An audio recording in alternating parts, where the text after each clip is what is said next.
السلام عليكم ورحمة الله وبركاته. النهارده مع بعض فيديو جديد وتطبيق جديد. هل تعرف ان اول فيديو اتعمل بالكمبيوتر كان 1960 تقريبا، وكان مجرد خطوات بتتحرك على الشاشة؟ الفكرة وقتها كانت بدائية جدا، لكن النهارده بقت ممكن تعمل فيديو كامل بصوت وصورة وسيناريو وانت قاعد على الموبايل. وده بالظبط اللي بيحاول يعمله تطبيق انفيديو دي اي.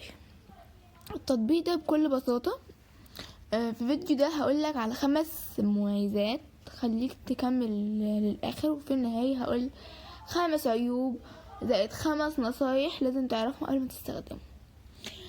نبدأ كده بالمميزات. بص بسرعة كده قبل نغمض. بيعمل فيديو كامل من مجرد نص، في ذكاء اصطناعي بيكتب سيناريو، كتابته ضخمة في الصور والفيديوهات، يدعم التعليق صوتي تلقائي، مناسب جدا لصناعة المحتوى السريع.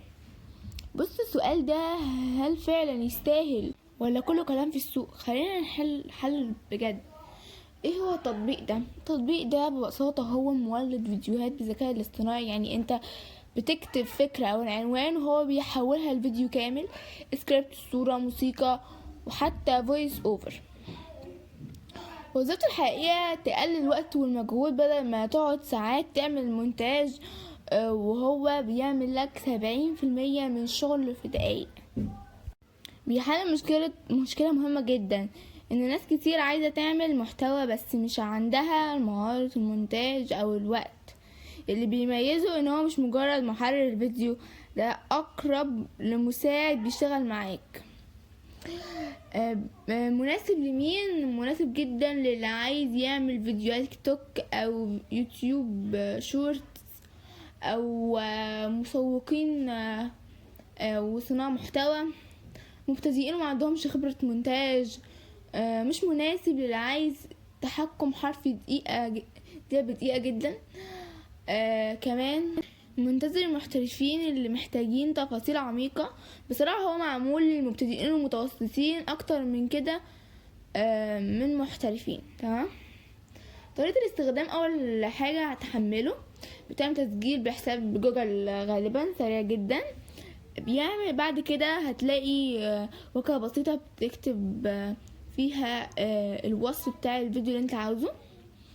مثلا عايز تعمل فيديو عن ارباح من الانترنت، التطبيق بدأ يكتب سكريبت، يختار مشاهدة، يضيف موسيقى، ممكن يضيف صوت كمان. بعد ما الفيديو يتعمل هتقدر تعدل النص، تغير الصورة، تضيف لقطات، بس خلي بالك تعديل مش مرن جدا. مميزات الحقيقية اهم من الميزات بجد، مش كلام تسويقي. سرعة الفيديو كاملة في دقايق، سهولة استخدام، اي حد يقدر يبدأ، افكار جاهزة لو انت مش عارف تبدأ. الكتابة بتاعته تحفة جدا وضخم كده وحلو قوي، توفير رهيب في الوقت. الميزة مخفية ان هو بيساعدك تكسر الرهبة البدائية، ودي اهم حاجة لأي حد. العيوب تخش بقى في المهم. العيوب بقى هي ايه؟ التحكم المعدود، احيانا الفيديوهات بتبقى مكررة، الجودة مش دايما ثابتة، بيعتمد على اشتراك، تعديل مش سلس زي البرنامج المونتاج. واكتر تعليق اتكلم واخد تفاعل، كان بيقول التطبيق كويس كبداية، بس لازم تعدل اكتر عشان يطلع الفيديو احترافي، ودي حقيقة جدا فعلا.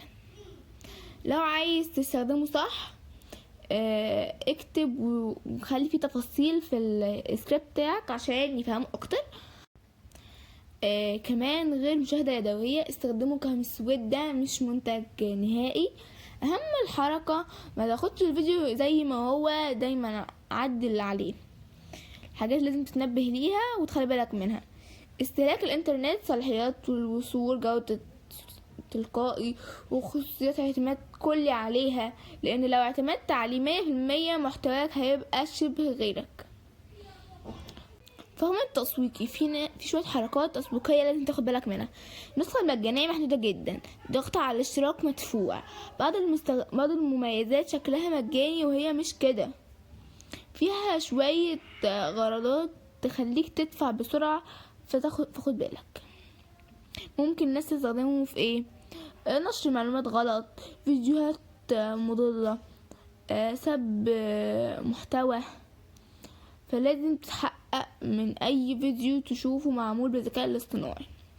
مقارنة سريعة افضل من ادوات بسيطة زي من الفيديو ده. البدايل ليه، في بدايل كتير جدا ليه، وكل واحد لهم طبعا ليه ميزة. هل يستحق؟ رأي صريح، يستحق لو انت مبتدئ او عايز توفر وقتك. ما يستحقش لو عايز تتحكم كامل واحترافية. هل يستحق المساحة؟ هو يستحق الدفع حسب استخدامك. الخلاصة، التطبيق ذكي جدا بس مش بديل لمنتج حقيقي. المنتج الحقيقي هو أداة تساعدك مش تشيلك بالكامل. واوعى تنسى في الاخر زي ما وعدتك، اهم 5 عيوب، اهم 5 نصايح يكون الفرق الحقيقي. لو عجبك الفيديو ما تنساش لايك واشتراك في القناة عشان يوصلك كل جديد ومفيد. سلام.